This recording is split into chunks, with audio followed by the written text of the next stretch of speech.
ಬಾಗಲಕೋಟೆಯಲ್ಲಿ ಸುರಿದ ಮಳೆಗೆ ಜನ ತತ್ತರಿಸಿ ಹೋಗಿದ್ದಾರೆ. ನಿರಂತರವಾಗಿ ಮಳೆಯಾಗ್ತಾ ಇರುವಂತಹ ಹಿನ್ನೆಲೆಯಲ್ಲಿ ಈ ಹಳ್ಳ ಕೊಳ್ಳಗಳೆಲ್ಲವೂ ಕೂಡ ತುಂಬಿ ಹರಿದಿದೆ.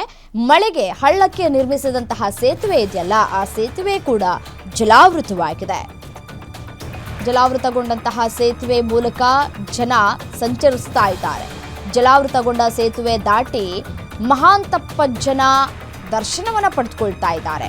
ಇಳಕಲ್ ನಗರದಲ್ಲಿ ಇರುವಂತಹ ಮಹಾಂತಪ್ಪಜ್ಜನ ಗದ್ದುಗೆ ಈ ಮಳೆ ನಡುವೆ ಈ ಹಳ್ಳ ಕೊಳ್ಳಗಳೆಲ್ಲವೂ ಕೂಡ ತುಂಬ ಹರಿತಾ ಇದೆ. ಆದರೂ ಕೂಡ ಜನ ಮಹಾಂತಪ್ಪಜ್ಜನ ಗದ್ದುಗೆ ಏನಿದೆಯಲ್ಲ ಅಲ್ಲಿಗೆ ಹೋಗಿ ಭೇಟಿಯನ್ನು ಕೊಟ್ಟು ಬರ್ತಾ ಇದ್ದಾರೆ ಜನ.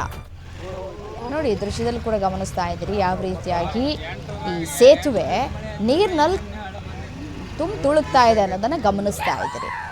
ಆದರೂ ಕೂಡ ಜನ ಆ ಸೇತುವೆ ನೀರನ್ನು ದಾಟ್ಕೊಂಡು ಹೋಗಿ ಗದ್ದುಗೆಗೆ ಹೋಗಿ ವಿಶೇಷವಾಗಿ ಪೂಜೆಯನ್ನು ಕೂಡ ಸಲ್ಲಿಕೆ ಮಾಡಿ ವಾಪಸ್ ಬರ್ತಾ ಇರುವಂತಹ ದೃಶ್ಯಗಳನ್ನು ಗಮನಿಸ್ತಾ ಇದ್ದೀರಿ. ಬಟ್ ಆದರೆ ಯಾವುದೇ ವೆಹಿಕಲ್ಸ್ಗಳಿಗೆ ಅಲ್ಲಿ ಅವಕಾಶಗಳಿಲ್ಲ. ಯಾಕೆಂತಂದರೆ ಕಂಪ್ಲೀಟಾಗಿ ಮುಳುಗಿ ಹೋಗಿದೆ ಸೇತುವೆ.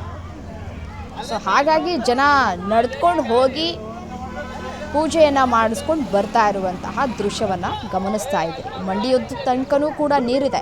ಕೊಚ್ಕೊಂಡು ಹೋದರೆ ಏನು ಯಾರು ಹೊಣೆ ಅಂತ ಹೇಳಿ. ಯಾಕೆಂದರೆ ಯಾವಾಗ ಬೇಕಾದರೂ ರಭಸವಾಗಿ ನೀರು ಹರಿದು ಬರುವಂತಹ ಸಾಧ್ಯತೆಗಳು ಕೂಡ ಇದೆ. ಹಳ್ಳ ತುಂಬಿ ಬಂದಿದ್ದು 2009